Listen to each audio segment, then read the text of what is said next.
Okay, good morning, folks. Calling to order our meeting of our Finance and Administration Committee on the morning of December 22nd. And let's do a roll call. Good morning.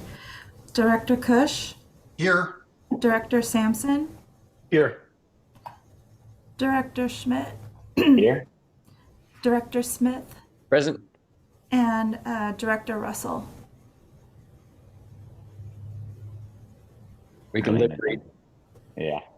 Okay, great. And then can I get a motion to adopt the agenda? So moved. So I'll second it. Okay, great. Do we have any comments on the agenda? There are none on the agenda. Okay, can we get a roll call vote? Yes. Director Cush, Aye. Director Sampson, Aye. Director Schmidt, Aye. Director Smith, Aye. and Director Russell.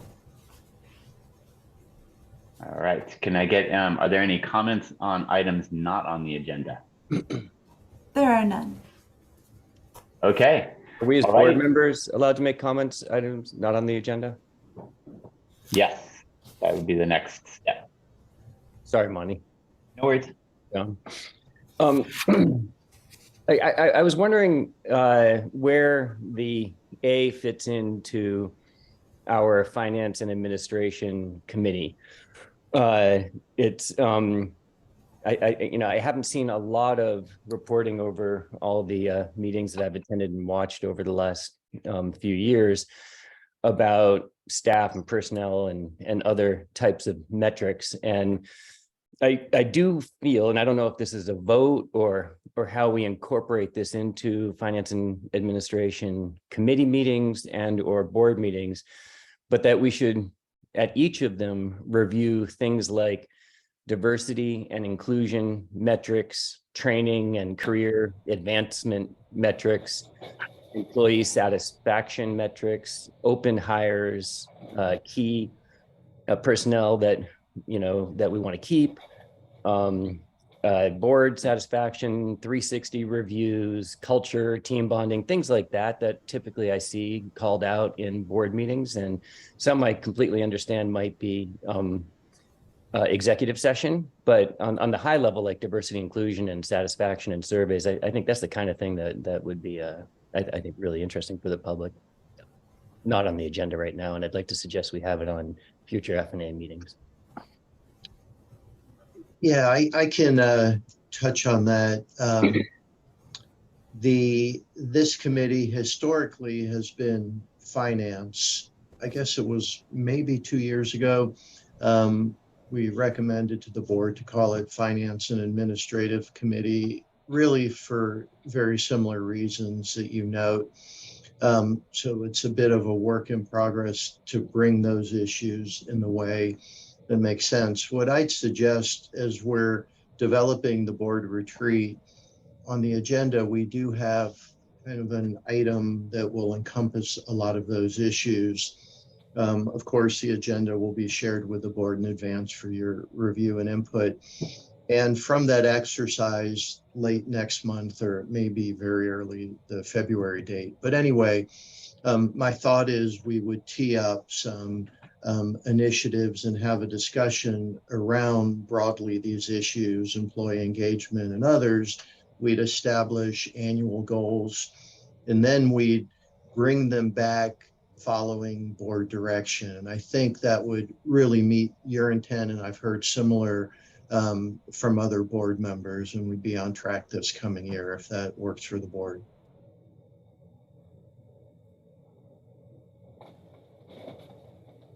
I think that sounds great. Thank you, Ben, for giving some thought to that. And I think that's figuring out a way to work in what we will cover as part of the administration aspect of these meetings would be great to lay out, and that way we can also agendize items that we kind of regularly track through some of the administration stuff that we just need to look at it on an annual basis. Okay, Larry, I see you've joined. Do you want to take over? Okay, that's cool.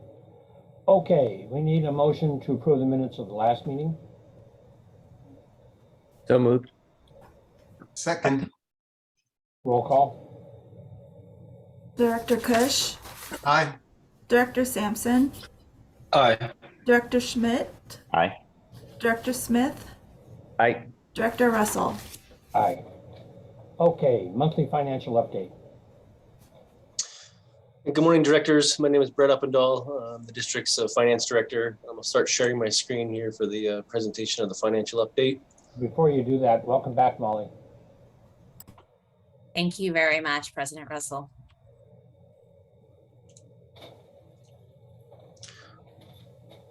All right, hopefully you can all see that here. Just as a reminder, each finance and administration committee, we do present an update, kind of our monthly financial update. Today being the December meeting, we will be reporting on revenues and expenses and trends as of November. So we're still kind of looking backwards a little bit as we close the books each month. But we do have kind of a standard set of metrics that we look at each month. And I would kind of further that with, a lot of these flow into our budget planning process that we'll get into in the spring. And certainly we'll take a deeper dive as we get closer to that mid-year kind of period and we'll refine some of these projections. So we're at November here, 5 months through the fiscal year. So you can see at the top of the slide, that's about 41 or 42% of the fiscal year. And so generally speaking, and I'll talk about why it doesn't work in every case, but generally speaking, we're expecting to see most of our revenues and most of our expenses kind of trending at around that, between 40 and 45% metric. And so this first slide here is our revenues, kind of a high level look at our revenues. Water revenue across the top there being by far the largest portion of the district's revenues as we would expect.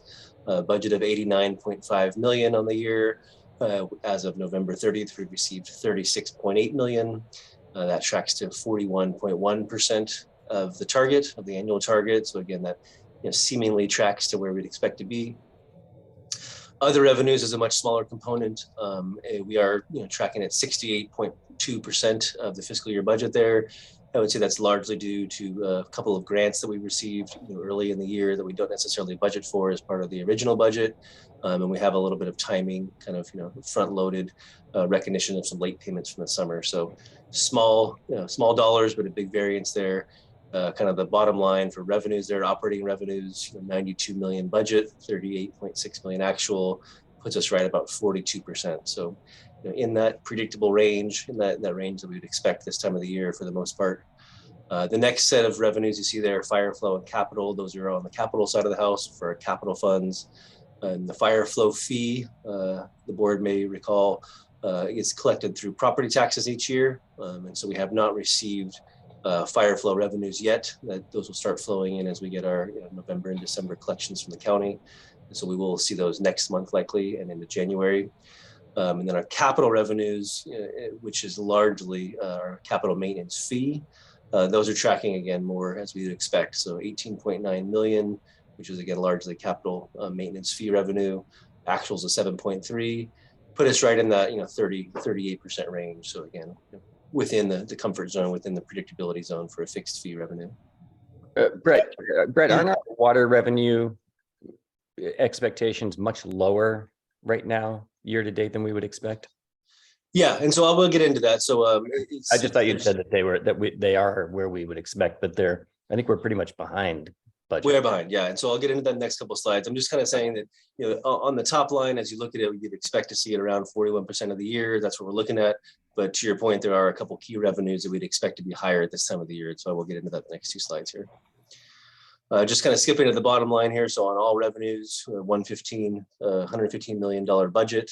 We've got about $45 or $46 million in now. So that's about 40% of the year. Again, generally speaking, in line with the fiscal year kind of linear trend. To your point, Director Smith, we do have some revenues that are varying more than others. And so this is kind of the water revenue line from the previous slide, broken up into the three main components. Water sales on the left-hand side of the screen, which is a variable revenue source, changes each month based on consumption. And then we have our service charge and our watershed fee in the middle and on the right-hand side there.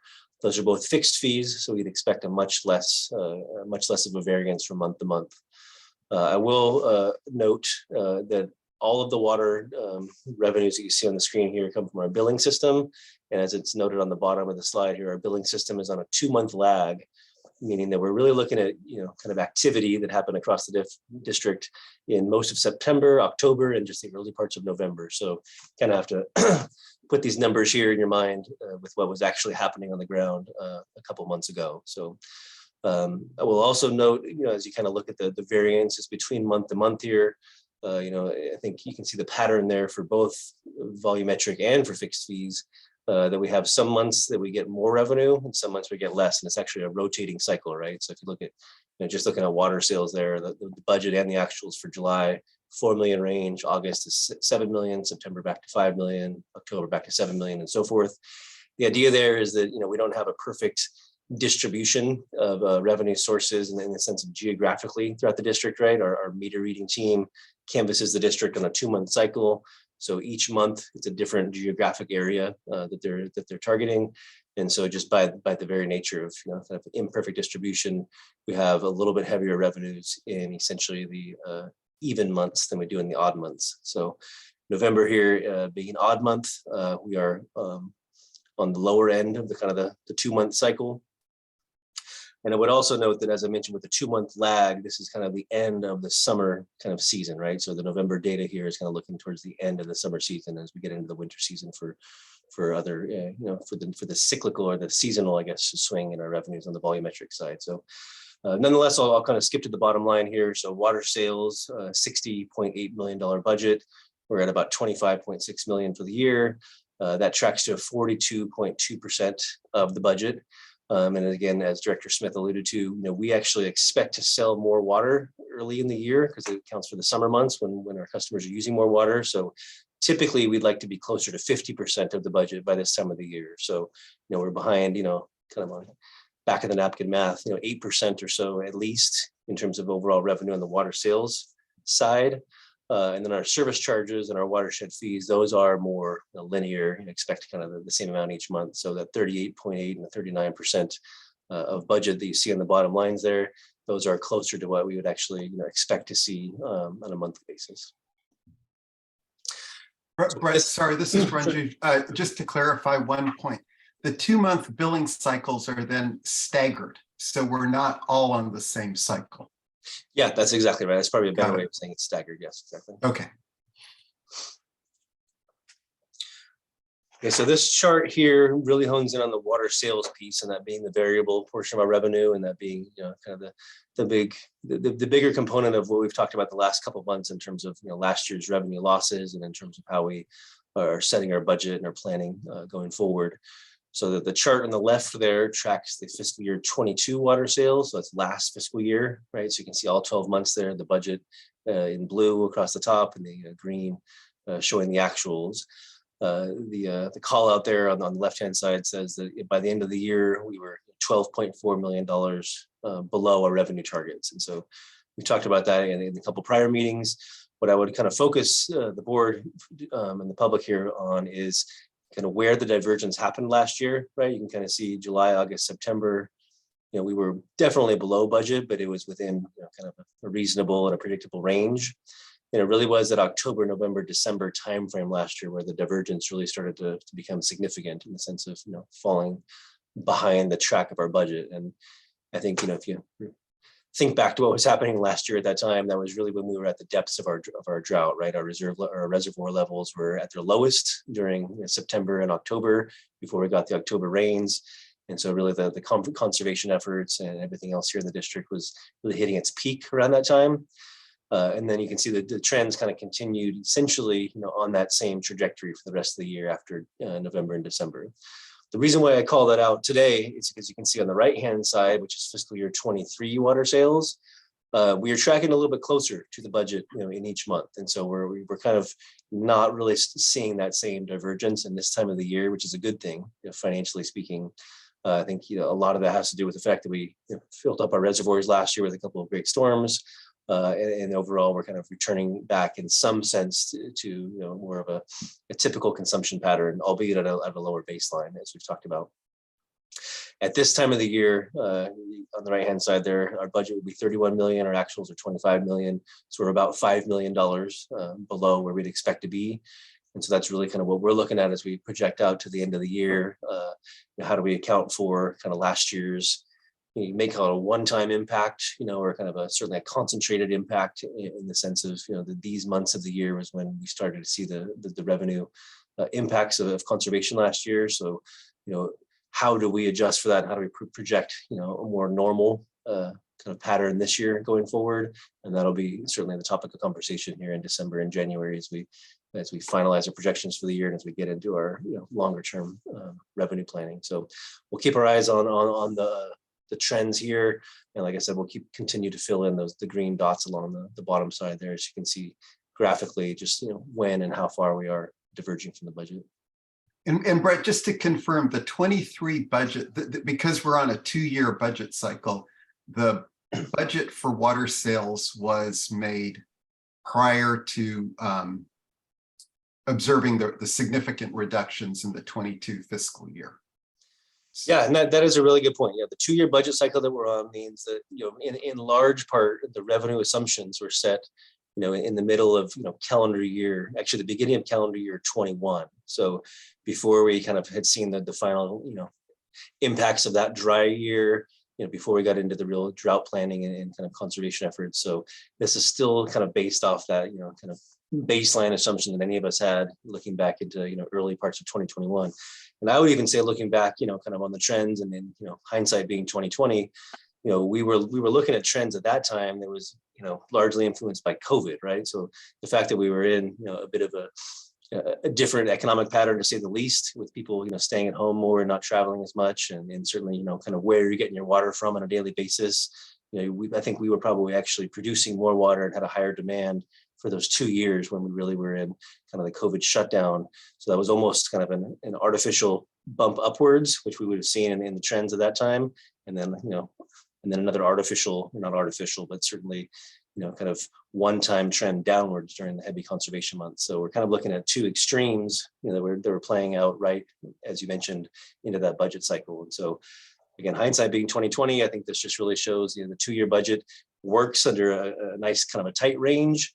But having two extreme cycles of certainly COVID and the economy, and then the drought can throw the financial projections, into a bit of a disarray 2 years later. So, and that's something we'll have to correct for in the next rate cycle. Given that, Brett, would it make sense to reconsider the 2-year budget cycle and then consider an annual budget? Yeah, I think that's a reasonable, I think, a response and question. And I think it's just one of those things where, as we get into, kind of the new normal, what's worked as a 2-year cycle for us around here at the district for years and years may need to be reconsidered. We may need to take a little bit of a harder look in the middle of it. That being said, we are, at our core, a utility. I think most years would be kind of more normal than not, if that makes any sense. And so I wouldn't want to do a knee-jerk reaction right away to say we have to do an annual budget.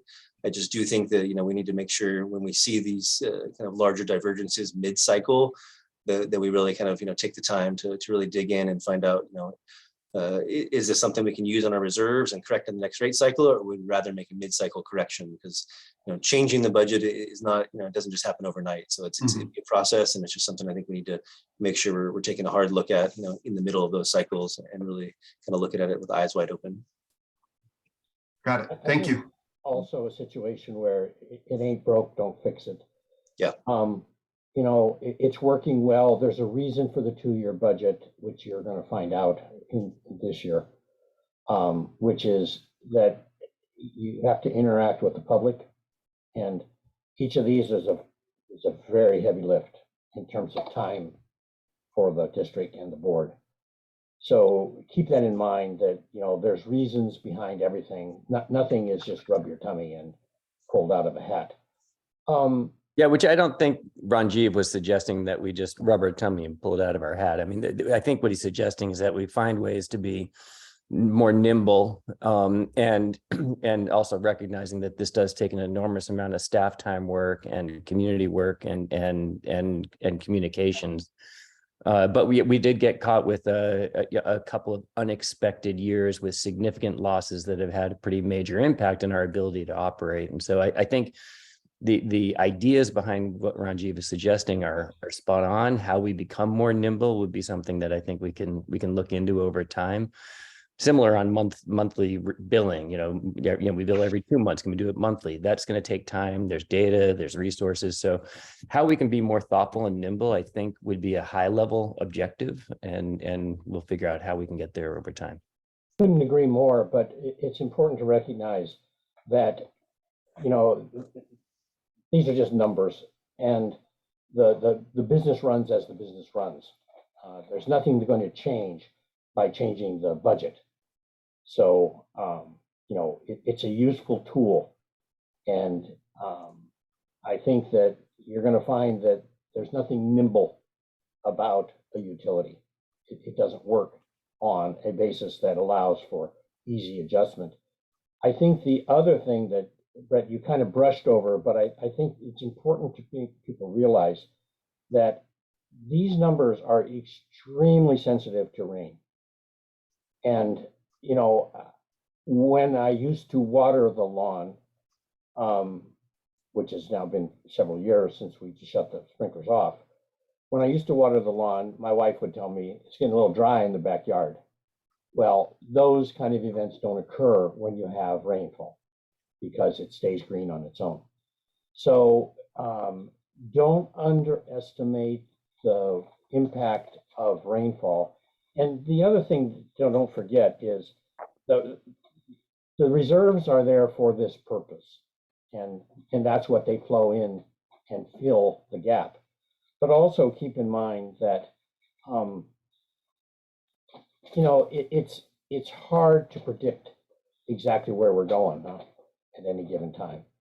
And I think that, but I think, Larry, I think that we know this, that every year we have no idea how much rain we're going to get this year, let alone the following year or the year thereafter. But the budget we're about to create for the next 2 years has to make some sort of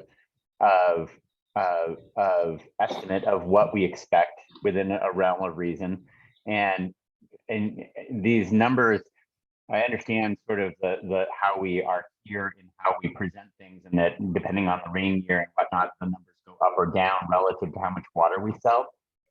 But maybe there is an approach where we can be where we present as our budget for the year, and our revenue might be able to present it in a way that's a little bit more transparent to, again, not only to the board and to the public, about how those numbers, how we are taking into consideration the uncertainty every year, so that when we are below revenue, that's not because we didn't plan well, because that's what it usually looks like in normal businesses. I think people go, oh, if your revenue is below your projection, you didn't plan well.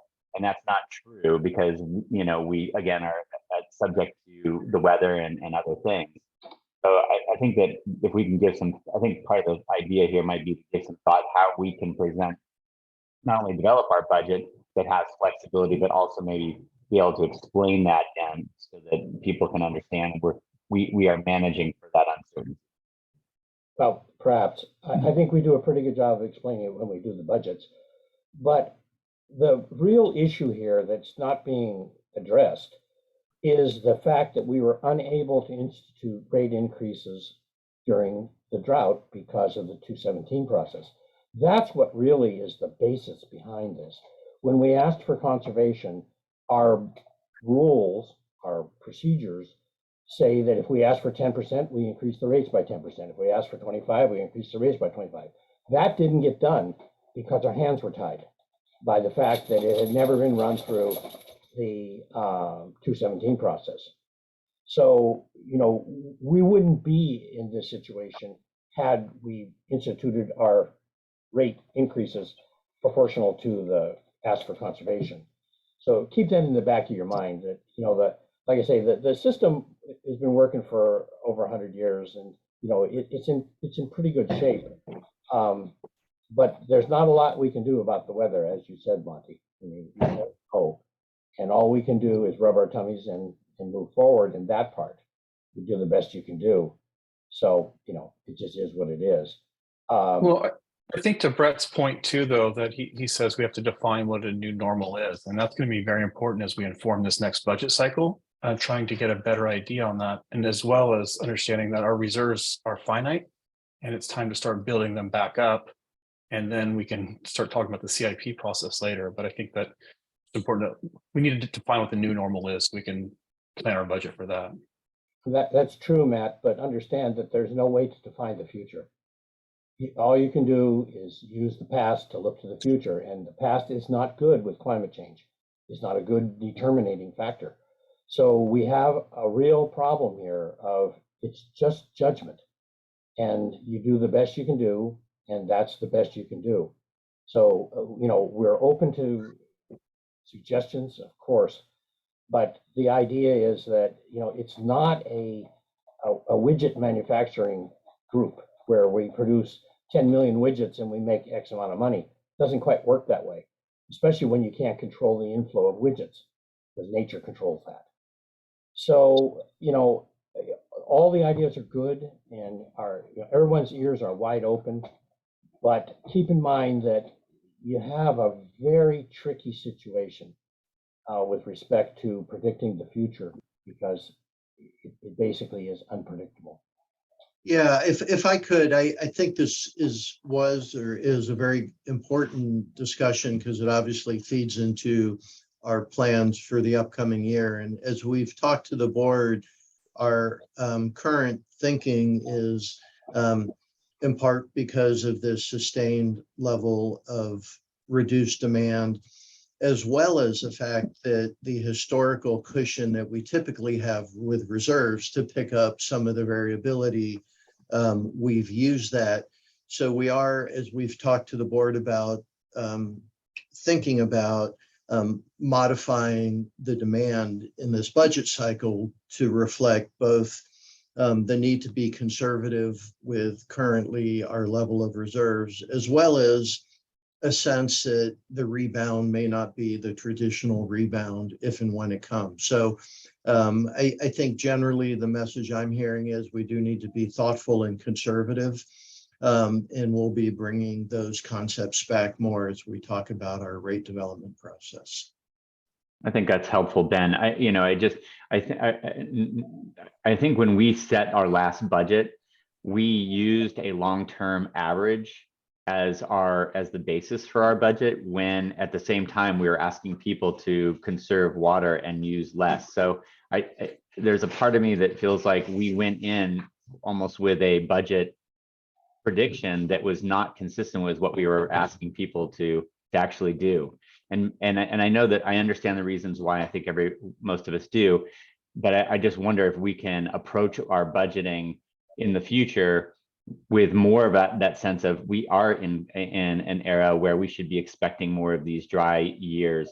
So our water consumption will be lower because we're asking people to be more conservation minded, and that our budget should reflect that. And instead of being surprised when people don't consume water because we've asked them to and because they're doing the right thing, that it actually falls in line with our budget. Keep in mind, Monty, as I said, there's an automatic adjustment for this event. We just need to get it codified through 217, which is for conservation, the rates increase. Yeah, I think we can do both. Yeah, and on that, just the last comment for me is Brett will be bringing back to an upcoming board meeting a discussion specifically on drought rates that will be included in this 218 notice. So we will be better positioned, as Director Russell's noting. But anyway, we'll be bringing back the design for board discussion of what those drought rates would look like. There's different ways to do it. So that'll be discussed in detail at an upcoming meeting. Yeah, I only want to say one more thing. Recognize in hydrology that there's no hard numbers. They're all judgment. And there's no way really, it's worse than the financial thing where the past performance is not a predictor of future. It's worse than that. So, what we're going to come down to, and I'm just preferencing you guys to get thinking about it, is we have to make a decision on inadequate data. And that's just how it is. That's what water districts have always done. That's why we have drought reserves. And Matt is exactly right. We have to replenish them. The problem is each of these steps adds to the amount of a rate increase. So each one adds to the next one. And as I said, you guys have been great so far, and hang in there, because the ride's going to get bumpy. Yeah, and as my grandfather taught me, 90% of all your business decisions need to get made without all the necessary data, and you got to figure it out. So I think we have a willing board to make some important decisions coming up. I agree completely. Like I say, just don't look for hard and fast predictions, because all we can do is look back and then look forward and do the best we can do. But you're going to end up with a level of uncertainty that you can't control. And you just need to be prepared for that. It's just how it is. And I think, dovetailing off this discussion, this slide here really kind of, I think, speaks to that, uncertainty and imperfect data and, kind of 2020 hindsight and, a lot less, kind of I should say a lot more murky, kind of forward projection. So what this shows is our consumption in acre feet as of November. And so this is, again, 41% of the year. We would expect this to be, as I mentioned, around 50% of the annual total in terms of overall consumption. So roughly speaking, you can double these numbers, and that gets you your average annual. And you can just see on this graphic here over the last 7 or 8 years, the variance that we see, leading up into November. And this is before the rain typically even starts. And so there's even more variance after this. But I think the point that I put this here in the last couple of months is just to, number one, track it, kind of see where the trends are going. Number two, to show really, the historical nature of how far the peak and the trough, the peak being fiscal 21 and the trough being fiscal 22, just how far of a divergence that was and how unexpected that would have been, at any point in the planning cycle. And we saw to see a 22% reduction, between, even for now, 22% reduction from the peak of 21 to what we have now in fiscal 23. It was a larger reduction last year. So we're seeing a little bit of a bounce back. And so Ben mentioned this kind of bounce back factor. I think if you look back traditionally, you'll see, a certain percent, tends to come back after the trough of the cycle. What percent that is, changes each year, and probably depends on, how high the peaks were and how low the troughs were and what other, contributing factors are there behind the total consumption. Again, looking forward is always going to be a little bit less clear. I think the good news here, at least financially speaking, is that we're seeing a little bit of a bounce back, right? So we're not kind of at the same kind of really dire conservation levels that we were last year. So, we've, as of November, we've now, sold or consumed, I guess, as a district, 9,700 acre feet, whereas last year we were at, about 9,200 acre feet. So that's around a 6%, increase based on where we were at this time last year. And again, we'll be looking at this for setting our expectations or assumptions for the next 4-year cycle. But I'm really kind of, personally, I look at this and I think there's, like I said, fiscal 21 is probably a little bit higher than we would have ever expected because of some of the, COVID and economic impacts. Fiscal 22 is probably lower than ever expected too because of the real kind of, extreme nature we took in terms of our conservation levels. So picking not only what would be a good jumping off point, but what's kind of the next 4 years is going to be a challenge. And so we'll be working hard and looking at as much data as we can, as imperfect as it may be, but we'll be taking those into consideration and as well as our reserve levels and the kind of the level of conservatism we need to apply going forward. But again, this slide here is just to kind of really just track as we are, in November and kind of exemplify the variance and the range that it can be from a dry year to a wet year. And so Brett, before we leave this, Sure. you keep ignoring the weather.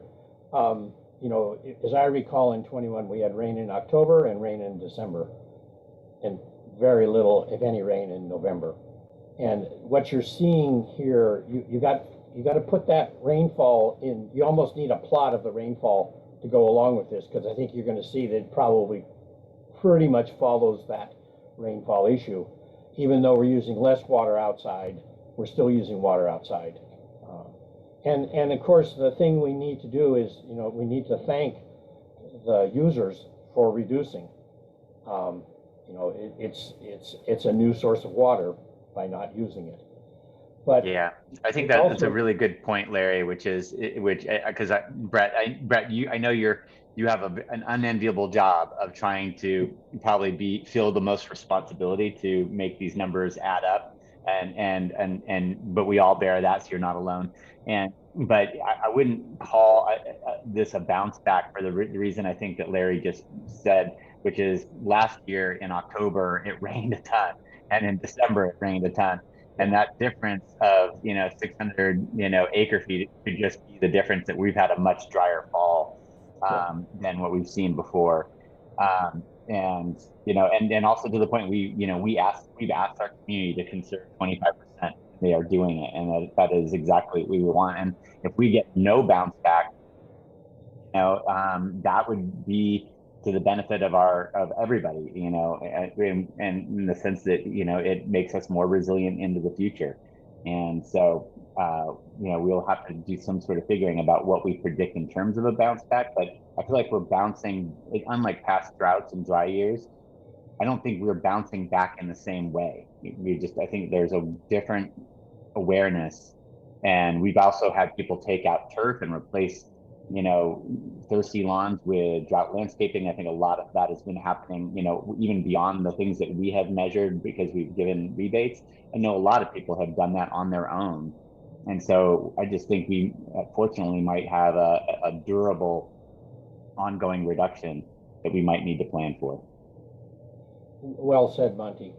What I would like you guys to think about too is I assume you saw the letter in the IJ yesterday, the one about they're asking us to use less water, but they're going to charge us more.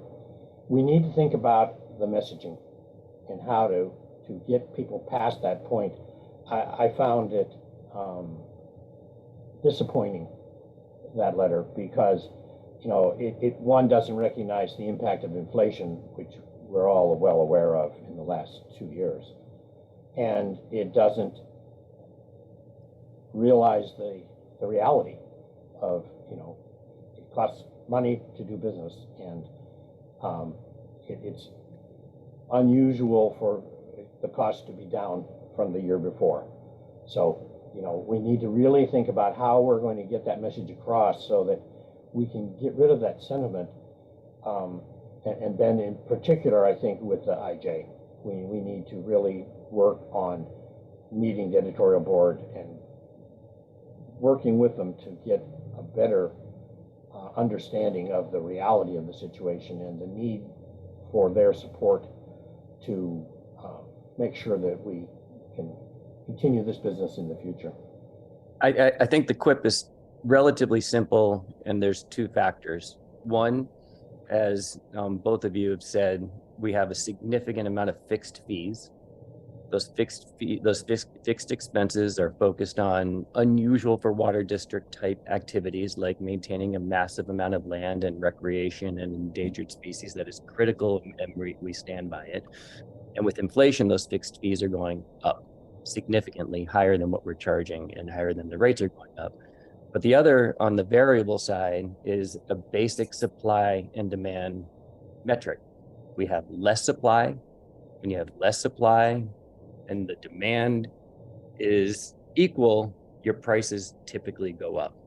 And if we can reduce and conserve like we have, which has been wonderful, and we're going to continue to, and we should all educate about how we can't conserve our way through the supply needs that we have. So we can't fully fix the problem with conservation, but we can help a lot. So it's both a supply and demand metric around where the rates need to go, as well as the fixed fees and how we need to cover our basic expenses. Keep in mind, Jed, that we've talked about this. In 1919, the Water District did a survey that showed that 50%, one half of the people believed we could conserve our way out of a drought, and one half of the people believed we needed to bring a new water supply. In 2019, we repeated that survey. Half the people believed we could conserve our way out, and half the people believed we needed a new water supply. So in 100 years, we're basically where we were, and it's the same issues that are underlying in this one, even further compounded by the housing, the arena issues, because it's got people's attention. And I was quite surprised, frankly, at the meeting we had when we discussed the Northgate, and there was essentially no public comment of any significance. I expected there to be a lot of comment, and there was almost none. So, interesting.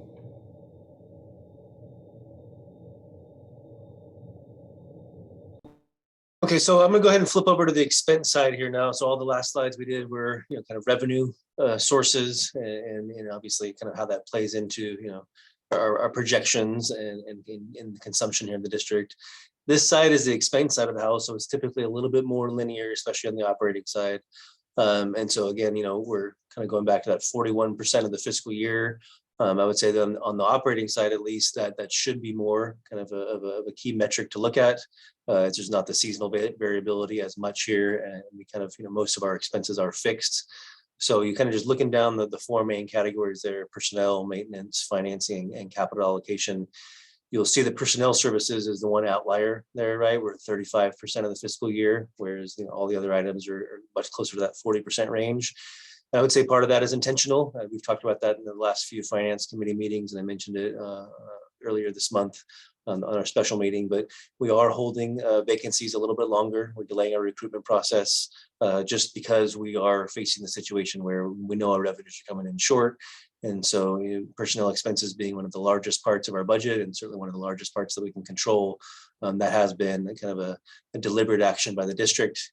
And so I'll talk about that a little bit on the next slide, but I did want to point out that that's why that category is lower than the other ones on your screen here. Flipping to the capital side, that's towards the bottom of the page here. And those are not linear, really, in any sense of the term. So capital projects, even in a one-year cycle, you're going to have big invoices coming in. You're going to have major milestones of construction being hit. And there's probably even a seasonality between what you can really get done early in the year versus late in the year.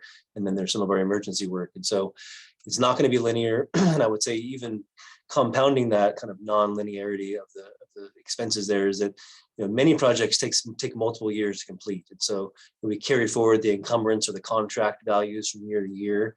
And so when you include encumbrances, which is money that's not spent, but that is committed to be spent on a project, you're really kind of, taking up a lot more of the budget early in the year. So as you can see there on the far right, we're at over 60% in our two main categories of capital projects. And that's something that we expect to see. We expect that we're going to have rollover funds from the prior years, encumber the project up front and kind of wait for the invoices to come in and clear out. So we'll be keeping our eye on that. Obviously, we're not going to go over budget in our capital this year, but it doesn't really concern us at this point, the fact that we're in the 60% of the year range, just based on kind of the way that the multi-year projects work and the way the encumbrances are front loaded. So, and keep in mind, Brett, that the funding for those is different. Yeah, that's true. The funding for those is different, much more of a fixed basis, and we even rely on prior year fund balance again to fund these. And so, yeah, it's a whole different mix. That's why we separate them. That's why we really do a good job of separating, operating side of the house from our capital side of the house. So, just wanted to point out that even though we're seeing 60% of the fiscal year down there, that's not really a cause for concern at this time of the year. And as we get closer towards the end, we'll take a closer look at each project and each asset class. But we feel pretty comfortable for right now. So. Bottom line, total expenses, $118 million budget, about 51 or 52 almost millions spent through this year. So 4 to 3% in line with what we'd expect to see pretty much in all categories.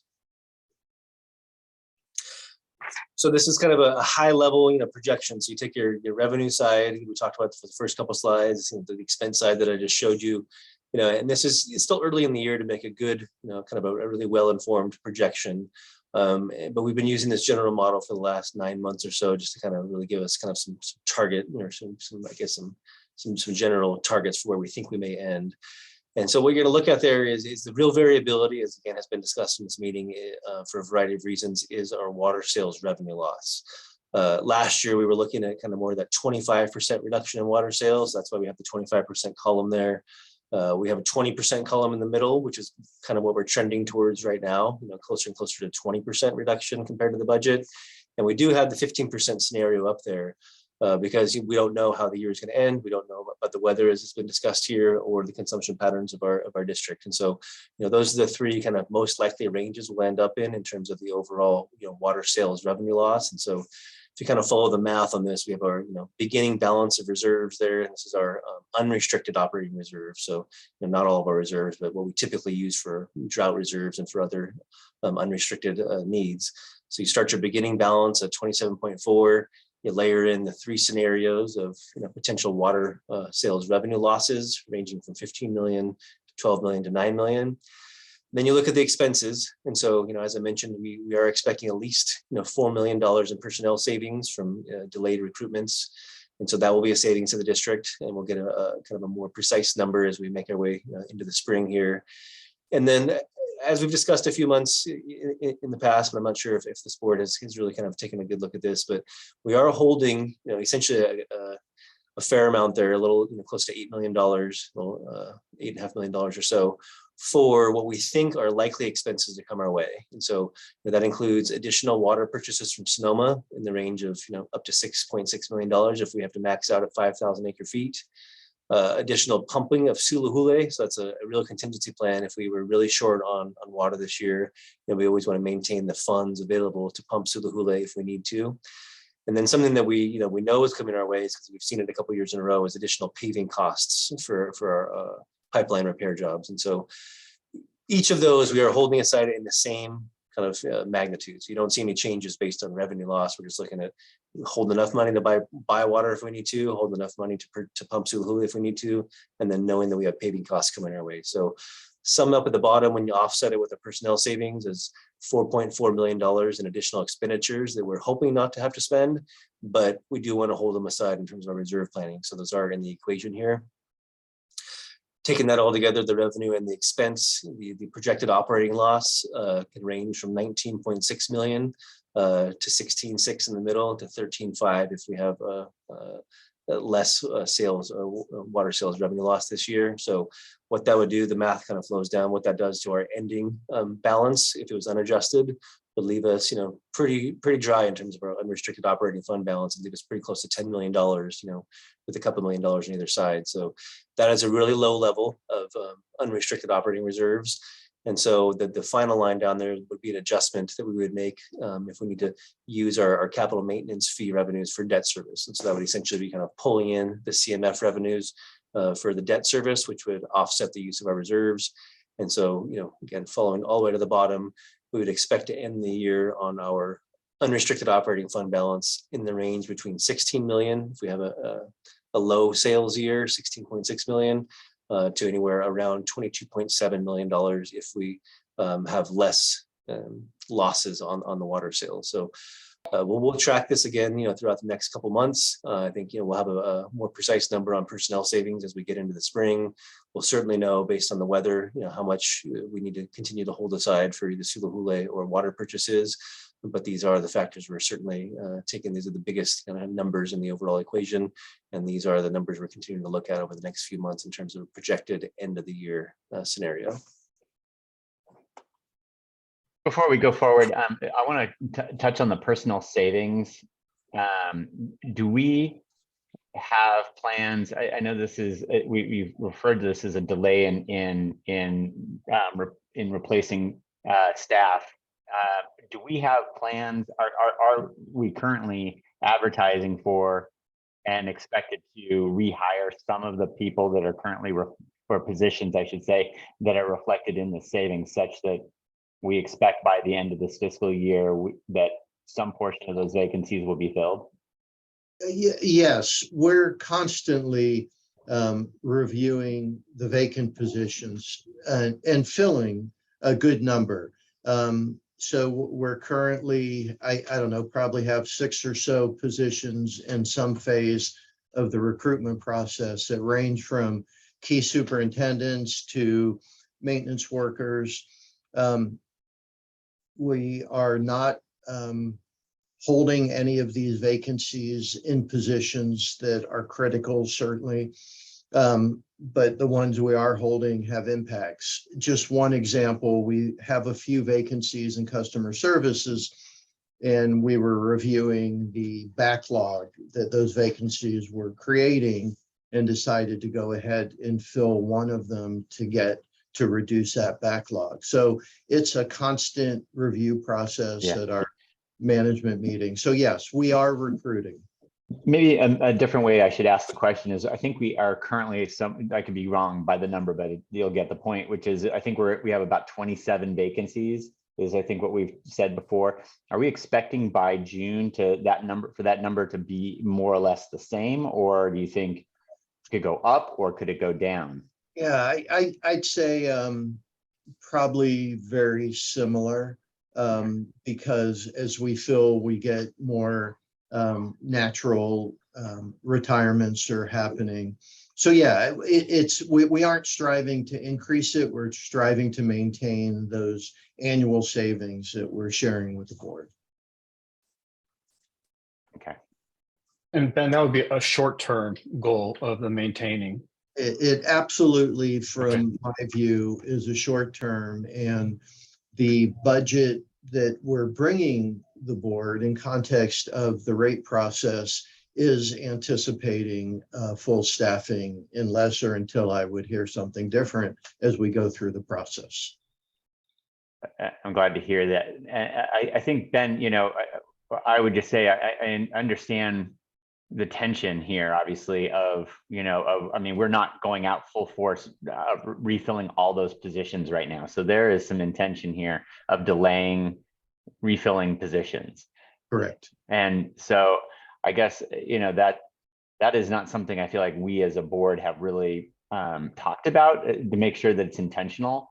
And so maybe that's a conversation, for more detail at a later point. But I would just simply say for myself that, I would not want to be sending a signal myself about maintaining a vacancy if that position is putting an undue burden on the rest of the people remaining in that service, whether it's IT or community service, whatever be the group. Recognizing we are having a cost savings from that, we're appreciating that in other ways, but I also want to respect the fact that I think we were a lean organization before, and that these vacancies put a burden on others and reduce our ability to serve our customers.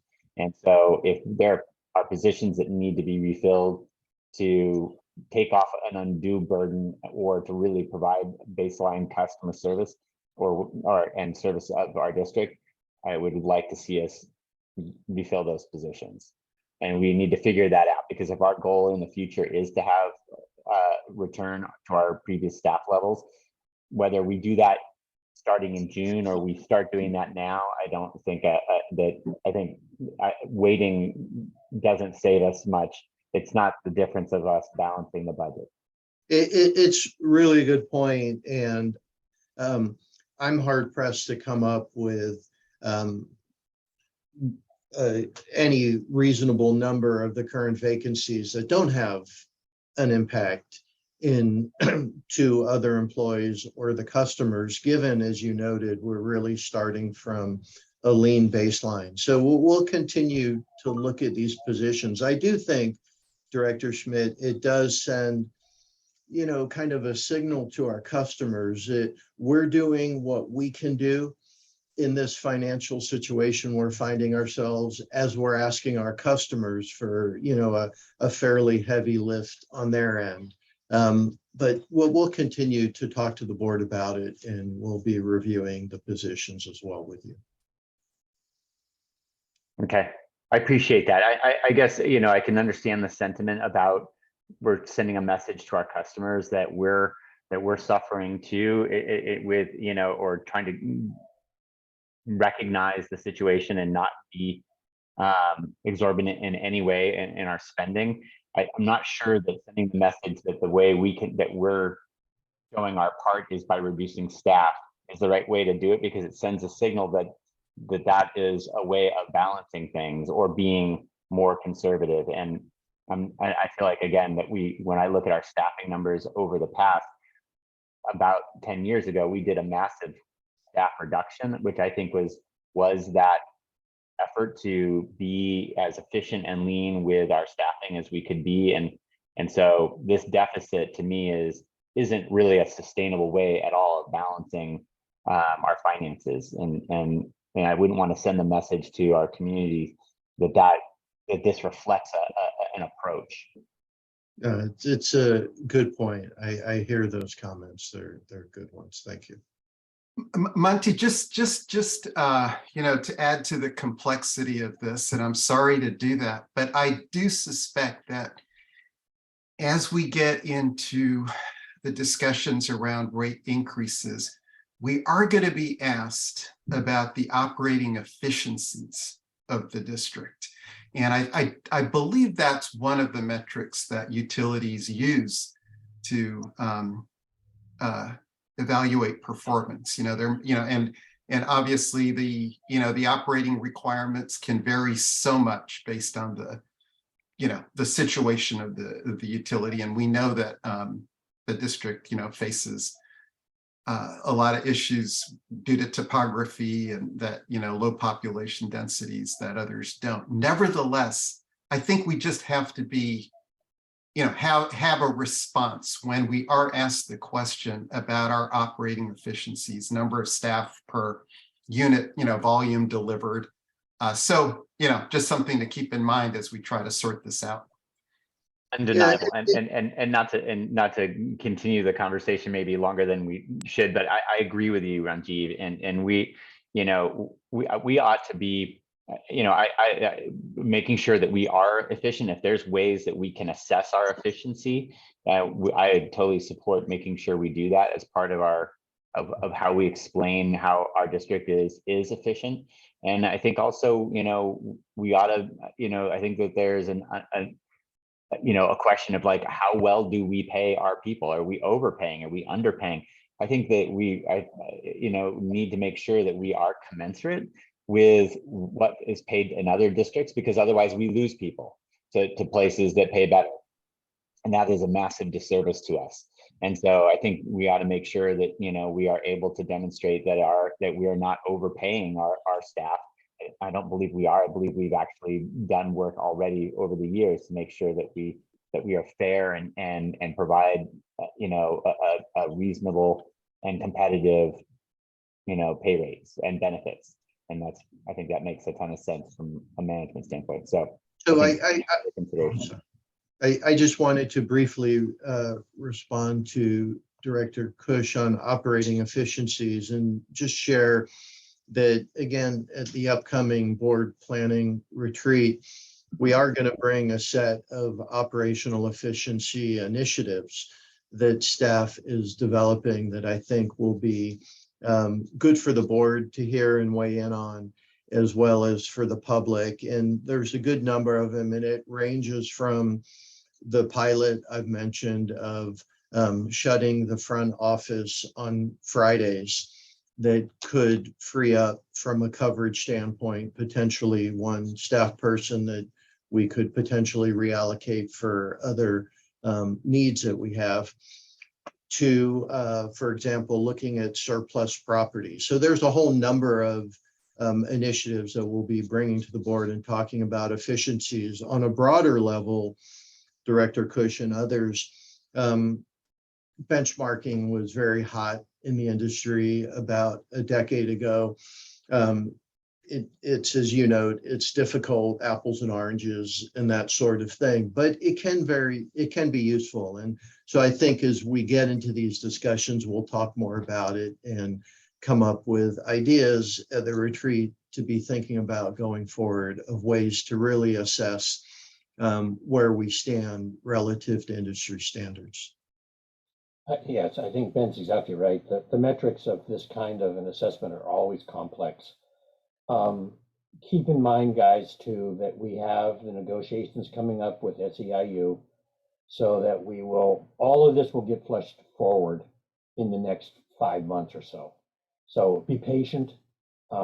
It's not going to change overnight. We need to be aware of that. And to the extent that you guys maintain relationships with cost, I think we need to lean hard on Doug Kelly and Mimi Ward to follow through on their commitments to support our rate increases, because I think that's going to be a key element of the communication with the public. So they have made these comments in our board meetings and in our various times. They both did it, and we need to hold them to be accountable for their statements. We need to move along. We've got another session, so. Sure, yeah, and I just have two more slides here, and I think a lot of what you see on the slide in front of you was just discussed, and so I won't spend a lot of time. These have not changed in the last few months, and they are kind of our general playbook towards how do we keep the reserve levels filled up enough. How do we kind of have a short-term playbook that is obviously not how we would do it over the long term, and that is delaying our vacancies, using some of our capital CMF revenues for debt service, and thereby having to pull back some of our capital investments. So short term, how do we get through the rest of the year? Definitely not kind of a preferred long-term strategy. And as Ben mentioned, we will be taking a closer look at operational efficiencies over the long term. I think some of what Ben mentioned is here, in terms of the trade-offs, in terms of how to reallocate our positions towards, more kind of useful purposes.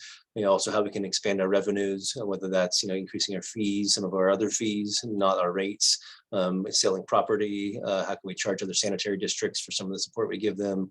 And then bond financing has been discussed.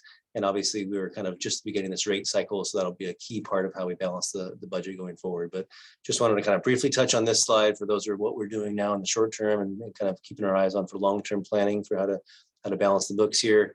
And just one quick summary slide. Again, as we've talked about, we have financial challenges that began last year, fiscal 22. They'll continue into fiscal 23. The severity of those impacts, as President Russell has mentioned a few times here, will be largely dependent on rainfall, also on water conservation levels, and any unbudgeted expenses we need to do to get through the year. We are taking targeted actions to reduce our expenditures in the short term. And as I just mentioned, we're evaluating our longer term balancing options to do what's best for the district. So that's my summary slide.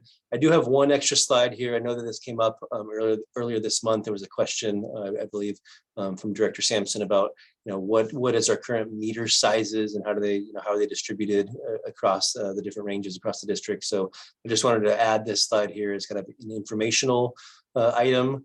I'll touch on it again in future presentations as we get kind of deeper into the rate setting and kind of how this feeds into some of our fee structures. But just wanted to report out that this is the current allocation of our meter sizes across the district. And I would just say kind of editorially, it's very little change from prior years. I mean, we're seeing a little bit of a shift between 5/8 and 3/4, but it's really nominal, kind of less than 1% per year. So it really is kind of a stable metric and a stable, kind of base for how the capacity of the district is designed and for the kind of overall kind of baseline use. And so just more of a reporting item here, but that does complete my presentation on this item number 1. So I'll stop screen share here and turn it back over to Director Russell for any questions for next time. Thanks. Be advised, guys, that the 1-inch meters are primarily people with fire sprinklers in their homes. That those are upgrades that they had to put in when they remodeled and put the sprinklers in. It isn't that they're heavy water users. Okay, you're welcome to ask questions, but I suggest we move on because we've got a whole nother one to go and it's already 10:30. So it's up to you guys. Any other comments or questions? No questions for me, President Russell. Okay, then let's go on to the how to do rate setting. We do have one public comment. Okay. Mr. Larry Minikes. Go ahead, sir. Yeah, good morning. I want to bring the attention to the fact that this water district operates different from other revenue generating businesses, and that it's very critical to look backwards as it is to look forwards. And one example is when we went through one of the rate setting hearings, I can't recall if it was the last one or the one previous, the staff was suggesting about an 8% rate increase. The board settled at 6% during the meetings, which means a 25% reduction in revenue.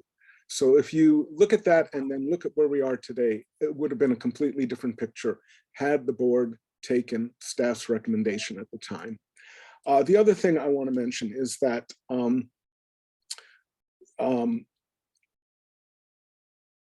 we need to look at staffing from the point of view of where is staffing being cut and what does full staffing really mean? If you go back to the 90s and early 2000s, we had a higher level of staffing than we have today. So if we get to full staffing, are we in the right condition? Or are we still below the levels that this water district should be at? And that has to be considered. Where have the cuts come from? Because if you look, you'll see a majority of these cuts have come from the watershed. And so when we're talking about customer service, are we talking about cutting back on the biodiversity fire fuels management plan, on the BIFIP? Where are those, what's really being affected? It may not be short term. It may be long term, doing work on the watershed that is critical, that we're not seeing at this moment, but down in the future, we'll say, we made cuts and we're not where we should be. So all of these have to be considered. You know, are we really where we need to be, even if we are at full staffing? With that, thank you so much. Thanks, Larry. Okay. Sorry, my timer was a little complicated here. The next speakers are Roger Roberts and Jack Kenny. Mr. Roger Roberts, please.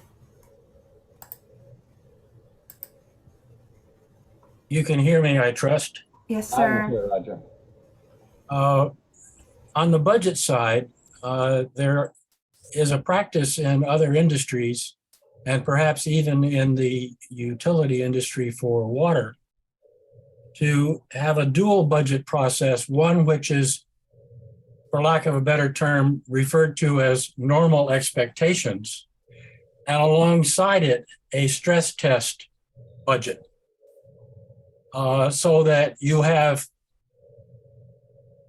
already built into your planning a fallback position if that's necessary. So you might want to consider having a dual budget process that addresses, if you will, what you expect to be normal and what you may wind up having to deal with under a stress condition.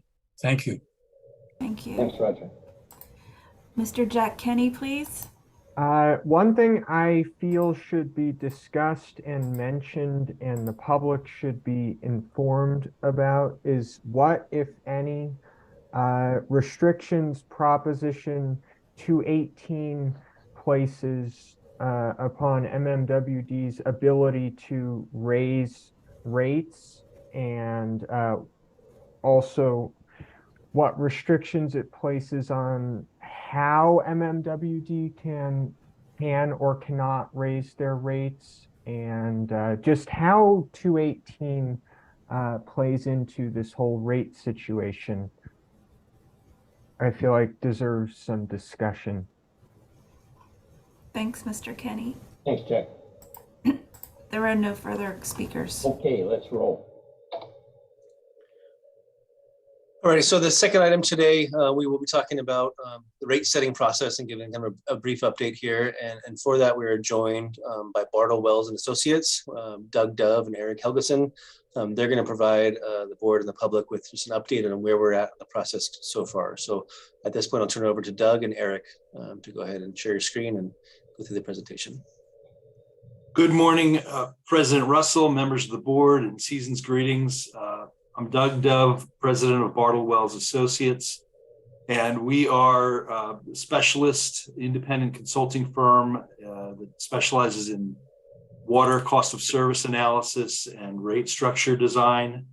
And our team is myself, principal in charge of the work. I've got over 30 years of experience doing rates and charges up and down California, including San Francisco PUC and East Bay Mud and Marin Municipal Water District many years ago. And joining me is Eric Helgeson, who is a vice president with Bartle Wells and very experienced. He's worked at a water agency in Denver and has many years of consulting experience. And our firm has 58 years of experience in California. We're headquartered in Berkeley. And we've been working with your upper level staff to develop a draft cost of service analysis. and a draft model of all your costs and expenses and water supply information. And so with that, I'm going to turn the presentation over to Eric to give you an overview of where we are on the cost of service process. Thanks, Doug. I'll give a quick overview for kind of reintroducing this for people who haven't seen it before. The rate setting process starts with gathering the data, performing demand analysis. Brett did a great job going into that today. Also going into the revenue. The next step after we analyze demands is going into the revenue requirement analysis. That's really determining the amount of rate revenue that's necessary to support your operations, your capital expenditures, debt service, and any building of reserves. So identifying all those objectives, once they're identified, we identify the amount of rate revenue that's necessary to support that. The next step is allocating that revenue requirement equitably between customers, and this is a pretty critical part of the process to comply with 218, having rates be proportional to the benefit provided. And then there's the rate design process. A lot of these steps are fairly intertwined, I'll just say that. And currently we're in the middle of the revenue requirement and getting into the cost of service analysis. The rate design step, we're going to go into that a little more. This is where there's a little bit more some flexibility to design rates to within the boundaries of 218 to support the board's objectives. And we'll discuss that in a little bit more detail. And finally, at the end of the process, is the public outreach and messaging.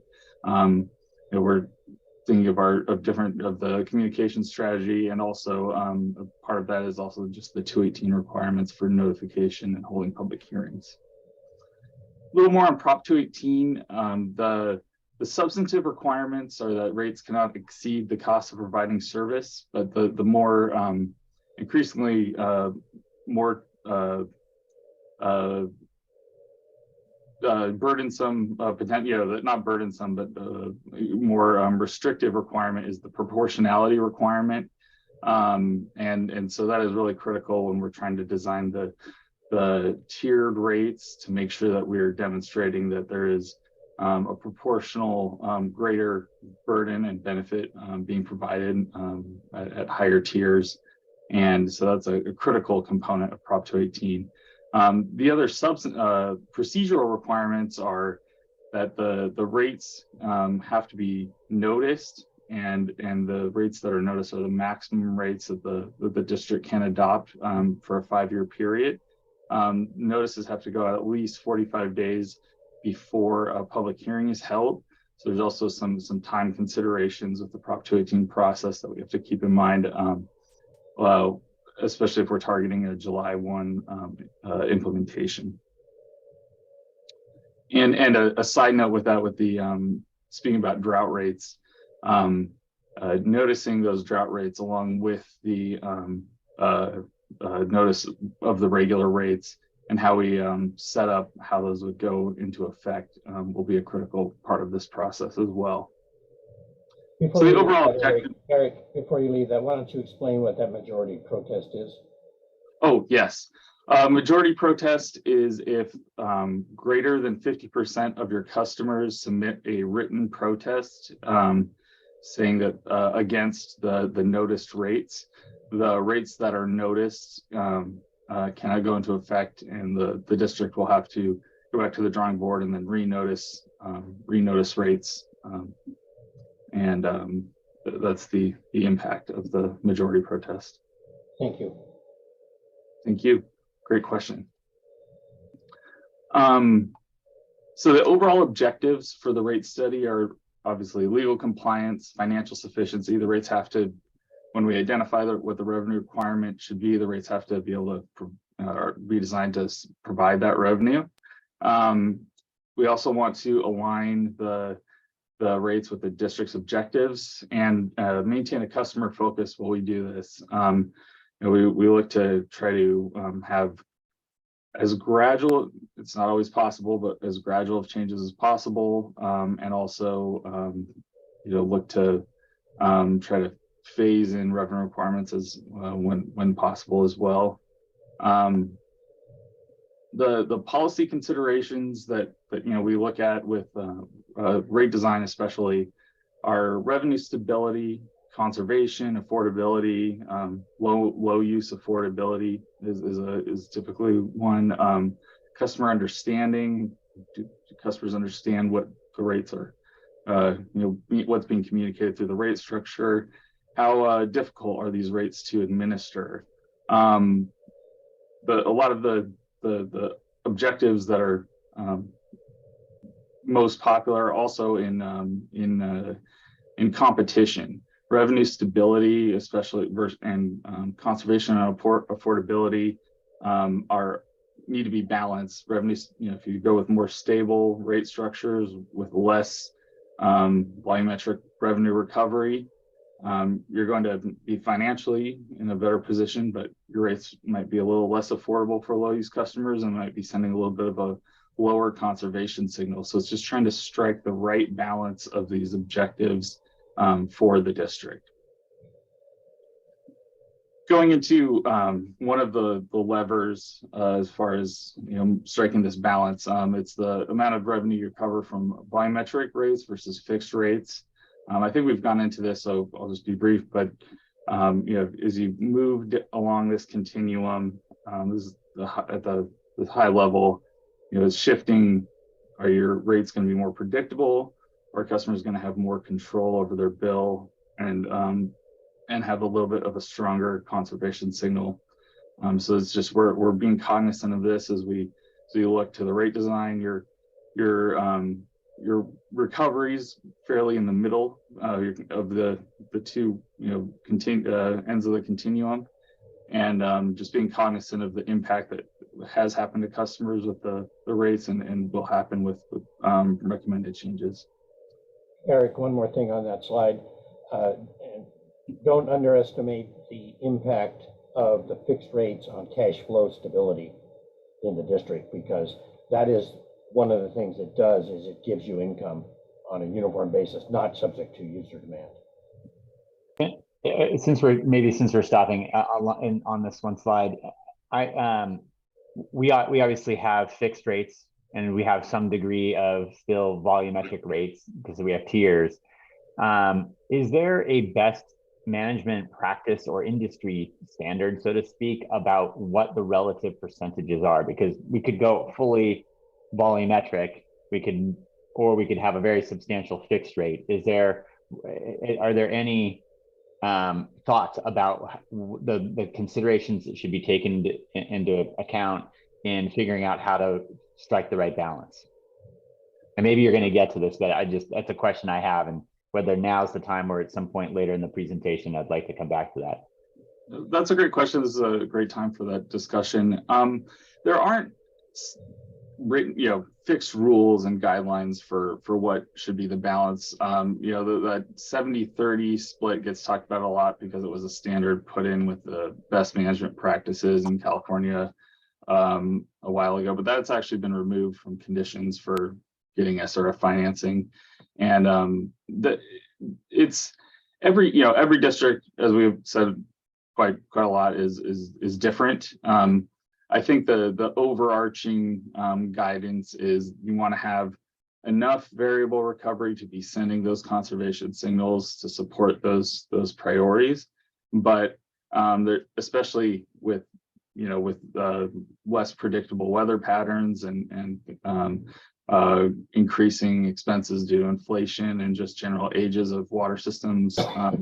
There's been trending to actually shift more to the fixed end of the continuum.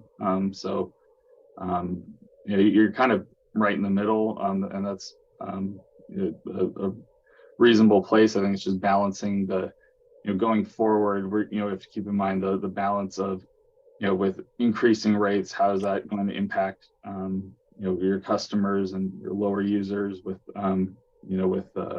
wanting to maintain that fixed revenue, especially in a time when you're have lower reserves and are trying to become more financially stable. Thank you. I guess, and maybe this is readily available, but it'd be great to see how other districts that are similar to us in size are balancing this. I don't know if that data is readily available, but it'd be great to see how how others around us or models, that we might look to emulate. If that could be provided to us, I would think that would help us in trying to figure out where we might want to land ourselves. Absolutely, we can survey pull some of that data together and try to help tell the story a little better in that regard. And as Eric mentioned, Monty, the AWWA published a whole manual on this, which is sort of the root of that 30%. There is no scientific basis for the 30%. It's just a rule of thumb or a way of practice. There are no real firm guidance in this area from the regulatory side. Got it. That's part of why I think it'd be good to see how others around us other districts are managing this, and to some degree, if we can gather information from their experiences, that can help us make an informed decision. Absolutely, and I will say, just on a high level, the majority of districts that we come across, it's probably in the 30 to 40% range, just on a high level. So the kind of highest level lever that can be used to impact objectives is the fixed variable split. Going into a little bit more of a dive into the variable revenue, is looking at the tiered usage and the impact that has on customers. One thing in this specific situation is the relationship between the local supply and the tier 1 water usage. And as you can see, the trend has, as water use has gone down, you're recovering a lot more of your revenue from tier 1, but you're actually using less local supply, which has the double impact of requiring more. You're getting less revenue, and then at a lower unit rate in tier 1, and then you're having to pay for water at a higher rate by importing it. So it has double the impact, basically. And so keeping this in mind as we're looking to at the tiered rate design especially for the residential customers, with decreasing local water supplies, how can we redesign, how can we make the tiers effective at what they're intended to do? Our initial consideration after reviewing the tiers is to have tier 1 really be set to include just the base costs, and especially just including the local supply costs, really so that tier 1 is not, it's reflecting the low use, it's not blending in higher expenses. And so when you're using when you have low use, it's not having any higher costs mixed into that tier. Your lower use is you're paying for really what's needed in that first tier. Sorry, Eric. Eric, this is Ranjiv. I'm still trying to. I was still stuck on the last slide where you were showing the percentage of local water, and I wasn't. I'm not. My first reaction is that those bars represent the amount of that it contributes to our total consumption. But that's not the case, right? What you're showing. It's the total supply mix of your, so imported versus water produced from your watershed that's being sold to your customers. So in the past, it's been in the 70 to 80% range. And then once you hit that shortage position, it moved to being just about half of the water that was sold was from your local watershed, and the other half was imported from Sonoma. Okay, that's quite off from what we generally hear. I didn't realize that there had been such a transition, such that 50% of almost half of our consumption was coming from consumed water was coming from Sonoma. and I think there are some other factors in that year. I mean, I'm sure, I think your reservoir levels had gone down, and Brett or Ben can jump in, but so you're trying to conserve what supply you had in the reservoirs, so you're probably using, offsetting that with more purchased water in that specific year. If your reservoirs were in a more normal level, there'd probably be it wouldn't be quite as a severe drop. It's kind of I think if I might jump in just for a second there, I think that the point of this is, as we talked about in the last item, is how do you try to forward project where our supply is coming from and what that mix is, and how do you kind of ascribe the costs appropriately. And so I think looking backwards, we had a pretty tight correlation of the local water, which is cheaper for us, and our tier 1, which is our lowest cost water sales. And so you had it in a pretty good reasonable range each year, is right around 75% on both metrics, right? I mean, there's always some variation, but we had a nice tight mix there. And then this really shows also and the piggyback on my slides, how quickly it diverged, and how this rate structure that we have is what we're looking at didn't really account for that, right? If we have all of a sudden a whole extra group of customers going into tier 1, getting essentially cheaper water on the old structure, while on the backside we're having to spend more money to import more water, it really just kind of had a big divergence in the overall model. So obviously that might have been a 1 year or a one-off, or at least pieces of kind of an extreme, but that's what we're looking at in the rate design. That's how do we kind of more accurately capture what are our lowest costs, and how do we pass those on to the lowest water users. And that's kind of what Eric's getting at with the tier design here, is we're trying to take a look at that mix and really trying to keep the lowest costs for the district in that lowest tier for our customers. That's really helpful, Brett. That's so linking this, reminding us that this is a portion of the cost of service analysis is really helpful. Thank you. Thanks for clarifying that, Brett. And also, going forward, as is kind of implied, but I should have elaborated more. The new baseline is going to be different. I think the assumption that it's always going to be in the 70%, is for numerous reasons. We need to have more conservative projections and reset where that local water supply mark is going to be for the next 4 years, and take that into, and that will impact how we design the tiers. So it's just being taking this historical information and using it to reset the baseline projection going forward. Eric, can I ask one quick question on this slide? Yes. Just to clarify, the next slide. Oh, sure. When you talked about the base demand cost, that's defined as what it takes to get water from our reservoir to our customer without any external purchases? Yes, that's how we're looking at it. Also, base demand, looking at the more consistent water supply that happens evenly throughout the year versus the amount of water demand that is only happens in a few months in the summer. So that also affects the cost as well. So we're trying to have the base, the local supply and the base demand costs be reflected in the lowest tier for low use indoor use customers. One industry standard is setting that is aligning that first tier with indoor residential use. Also, the essential health and human needs. Kind of make sure that essential water is most affordable and proportionally aligned with the cost conforming with the Prop 218 requirements. The other thing, and Brett brought this up in the last presentation in December,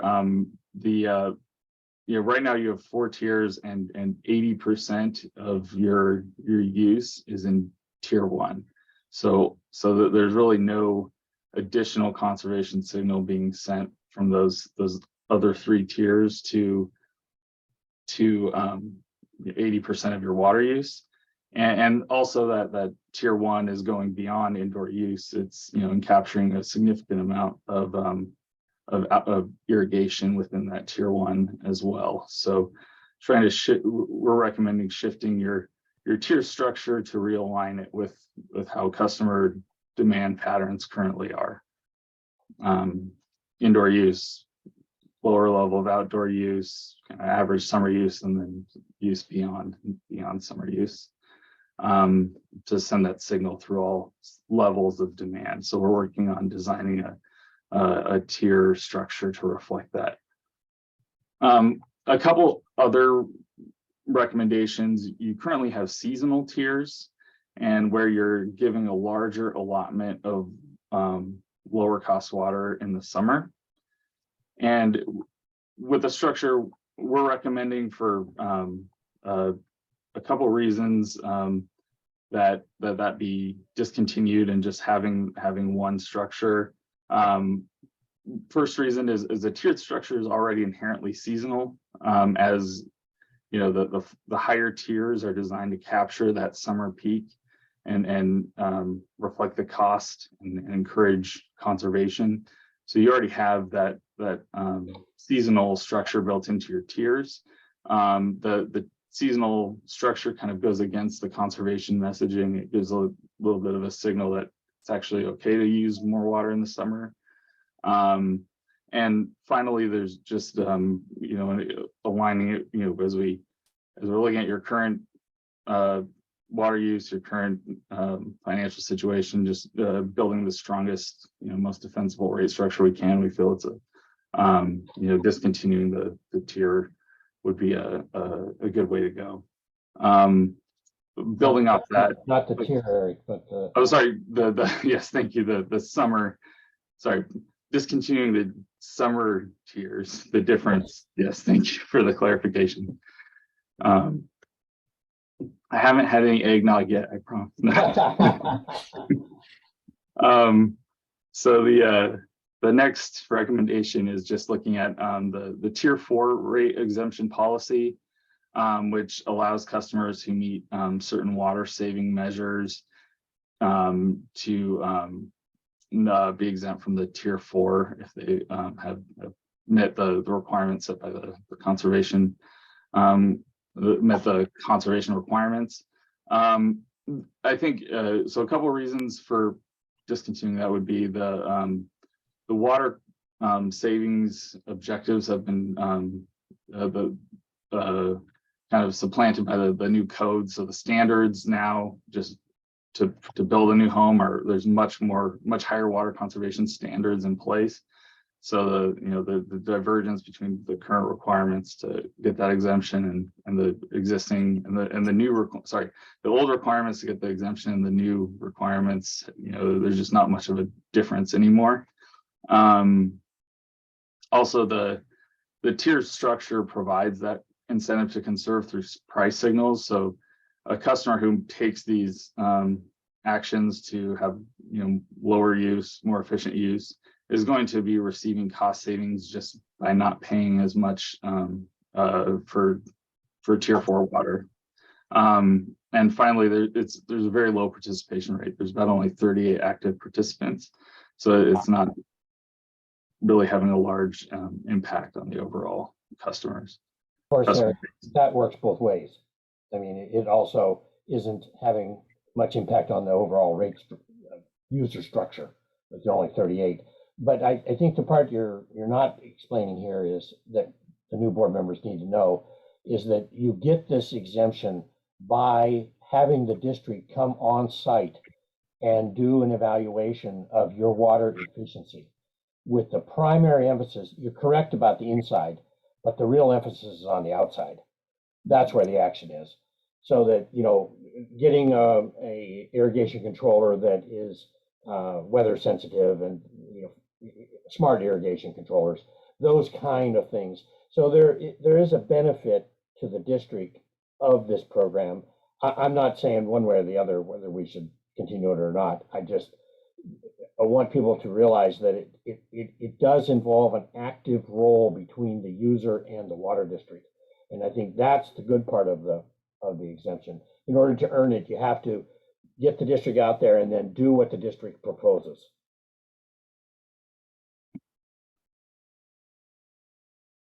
Yeah, that absolutely. Yeah, we're these are just recommendations. Sure. Building a more continuity and an easier, a strong overall a defensible overall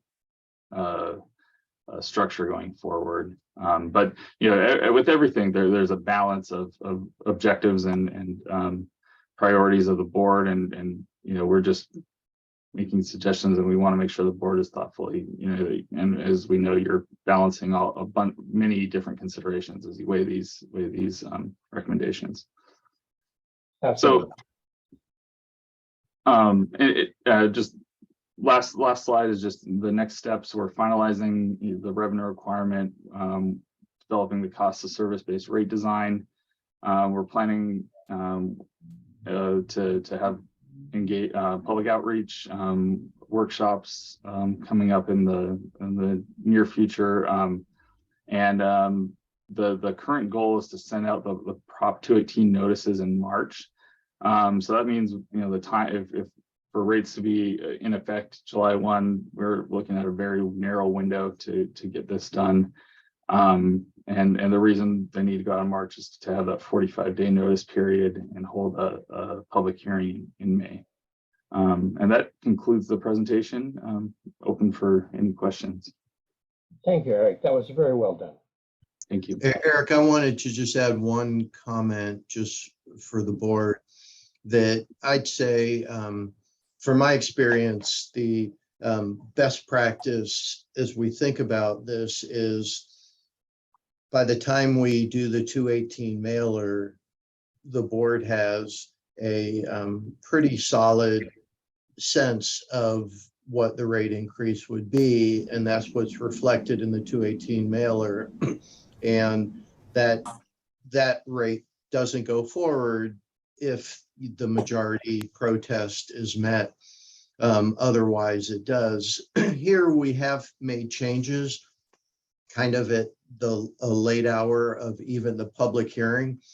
And I would just say, staff can accommodate anything, but it's really not a good practice because it's difficult on the fly at the public hearing to understand all the implications of potential changes. So my point is, I think we will strive as a district to bring conclusion and context of the 218 hearing. And then if you don't get a majority protest, the rest is pretty much pro forma. So, but what that means is we have a lot of work ahead of us to do all the outreach and public workshops and have the board confident that the rates reflected in the 218 notice are the right rates for the organization at this time. Ben, would it be possible to get some historical background on previous rate setting periods? So there's a lot of discussion out in the public about the limited rate increases that the district has brought on, or there's the rate increases are very high. I think it would be helpful, at least for me, to have some sense of if we go back 20 years, how many times were rates increased? A little bit of background on those procedures. We've heard that drought rates were not an option for the district. It'd be good to know a little bit about why they weren't, and what we can do so that they are going to be an option going forward. Some background would be great. That sounds good. We'll bring that back.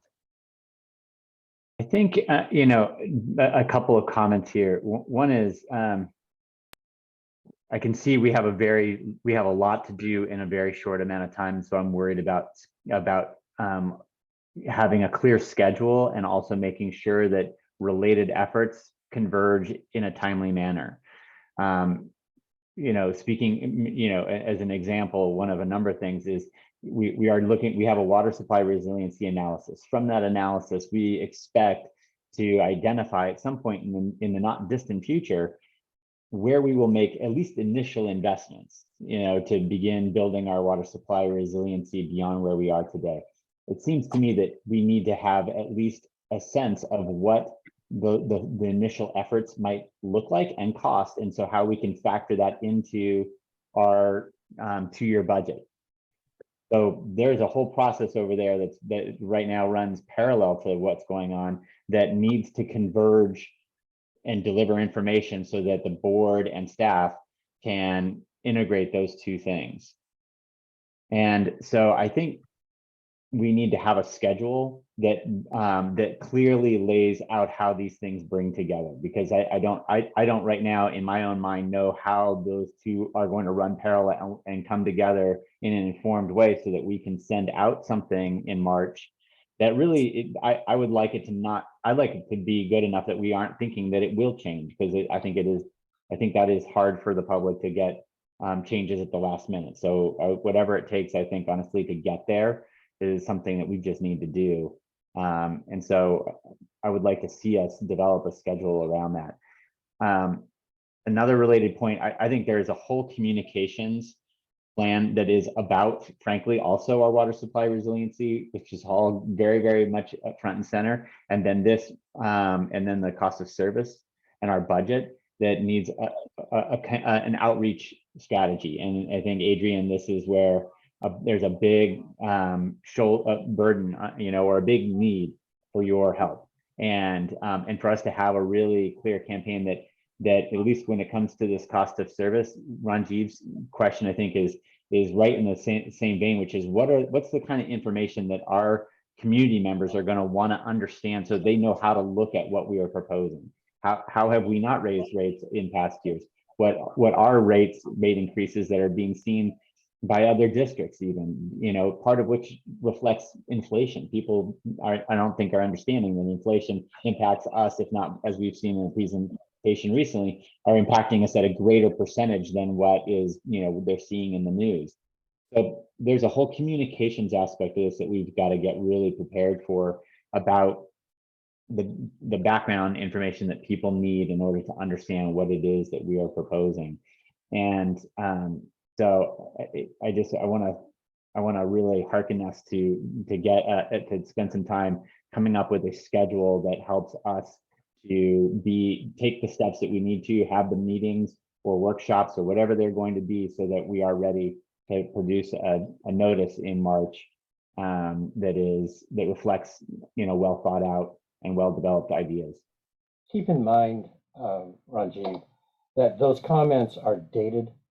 The ones about the not willing to raise the rates, that goes way back. That's 15 years ago. We have one of the highest credit ratings of any water district in the United States, with a AA.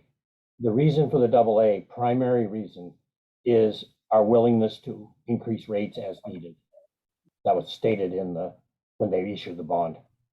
So, I think the district has indicated and the board has indicated a willingness to do that. It's just that the process is complicated by the 218. Larry, I would say that's exactly why the historical background would be helpful, so that it is possible to address dated comments. Sure. And that's something easily pulled together. No problem at all. But I think adding to Monty's request, and both of them, on the communications front, to me, that is critical to success of this effort. There's no doubt in my community, and talking with everyone throughout the campaign, people do not understand the situation we are in financially. And so how we articulate that will drive success in this process. So all in for having a very, very thoughtful community engagement plan. And that's important. And then to Monty's first point, which I also agree, I am a little bit confused about how much we need to be looking at these major capital projects as part of this 218 process. We've been proposed a 9-figure $100 million of infrastructure expenses that we need to decide how to prioritize them. And I think, if I'm not mistaken, that the prioritization of them and the expenditures in the coming 2 years will be taken into account in this budget, and therefore impact the 218 process and rates, and same on the water supply. So if that's the case, that we have these major investments that the district is putting in front of the board, and we need to have our rate discussion by March, then if I'm not mistaken, Monty, I think this is your point, we have an enormous amount of decisions to make in 3 months. You're correct in that the level of capital investment over the next 4 years, assuming, right, we stick with a 4-year rate setting process, will directly and materially impact what that looks like. So we do need to, and we're planning to, but it's a very good point, converge the discussions on the capital side and the level of investment to bring into this rate setting process. And we'll need to do it in a way that's iterative, right? So the board just can't look at capital alone. You'll have to look at the big picture and understand how different options, obviously, of the capital investment will affect the overall picture. So yes, we'll be doing that. And I think we're all in agreement here that it's a tremendous amount of work ahead of us in a fairly small window. So we're geared up and we're going to do it. But notwithstanding that, absolutely a good schedule and calendar and start populating the public workshops, the outreach, and integrating all these pieces is a good next step. A suggestion, Ben, I think maybe a way of simplifying it would be to have Brett look at our maximum bondability and set that as a upper level of, because this is all going to be bonded. These aren't coming out of cash flow. So you could then set what the payments to the bond would be. And you know, there's things, flexibility too. We can have them no payments for a year or something like that. You know, there's all kinds of ways of structuring the bond repayment, or even more than a year, or flat at some level for some period of time. There's all kinds of things that can be done. So that way, we at least, I don't think we're going to have the numbers, Ben, by March for the Jacob stuff. Well, that's so water supply, and we're going to get into this in at the retreat. I keep saying at the retreat, I'm extending the hours of the retreat every time I say it in my head. But we are preparing an element on that very issue where we'll be laying out to the board the recommended approach in terms of budgeting for the implementation of the water supply roadmap and doing the work, kind of continued some spade work along the lines that we've been doing, but more refined along the directions to prepare us for the big dollars, which would be finalizing the design and construction that's still some years out. But all of that we'll be discussing at the retreat and further to bring that together. So the board, you know, so collectively we have a plan on how we're going to be funding the water supply roadmap. We're good. And then I'll second Larry's request to have a better understanding of our bond capacity and our capabilities. I would imagine it would depend on the rates as well, right? It's a little bit circular. So how much, you know, the better our balance sheet, the better our income statement, the more bond capacity we have. But ranges would be really helpful because at this point, I don't have any idea. Right. Oh, one other request, Ben, maybe this is for the retreat, just to make that retreat even longer. You know, many of the places where I work, and Larry, I'm sure, you know, you have, you know, much more exposure to this, is the application in many of these places, you know, public-private partnerships are used to finance infrastructure. And I've always assumed it's because the ability to issue bonds is limited. The availability of other funding sources is more limited than what we face here. But I'm just curious as to whether there are alternative financing options like public-private partnerships that we should be thinking about. Again, not for today, but maybe during the retreat. It's a good question. And I would say linked to bonding when we think of kind of debt is low interest loans. And the state has a great low interest loan program. In fact, we are we'll be briefing the board next month on our grant program, and you'll see that we do have, we're more than in the queue. We're approved to have a low interest loan for Pine Mountain Tunnel that could move to another one. But right, low interest loans are still debt. So we need to look at debt collectively. And the reason debt, obviously, we can get good rates due to, tax-free bonds and all that kind of stuff. Right. So we're well positioned to get good rates. And then you'd look at these low interest loans. And probably following that, you'd look at public-private partnerships if you needed to, because the cost of the money is generally higher. But it's a great question, and we'll be bringing all that back. Great. Cool. Okay, public comment? Yes, we have two, Mr. Roger Roberts and Larry Minikis. Go ahead, Mr. Roberts. Interesting discussion, and I have a question of where the consultant comes in on the rate structure. Is he or she or they going to provide a range depending upon various scenarios of debt requirements to meet capital investment and resiliency in investment? Or are they going to wait until you've made those decisions to do your COSA analysis?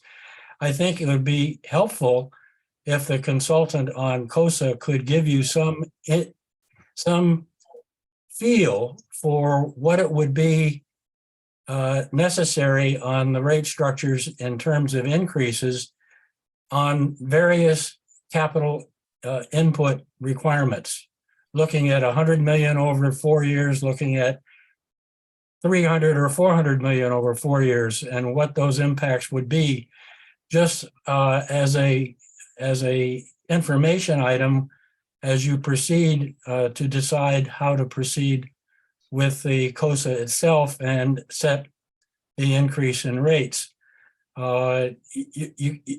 You've got to have an understanding of the impacts.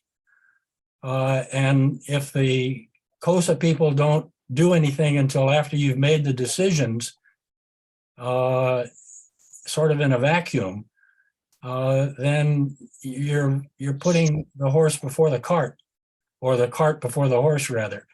So I would hope that you've got the COSA consultant in lockstep with you, looking at the range of possibilities of rate increase required. Thank you. Thank you. Mr. Larry Minikis, please. Yeah, this was a good discussion today, and there's going to be a lot to still unpack for the board here. To Director Cush's suggestion of looking 20 years back, I would suggest looking 30 years back, because it was about 94-ish, that era when rate increases just simply stopped. And I think that's the basis of the problems we face today, because everything multiplies, everything compounds on itself. And I think it's really important to look that far back, look at staffing levels back then, and all of that. And with that, I want to wish everyone a happy holiday. Thank you so much. Thank you. You too, Larry. Thank you much for your comments. There are no further speakers. Okay, I suggest we call it a day and move on.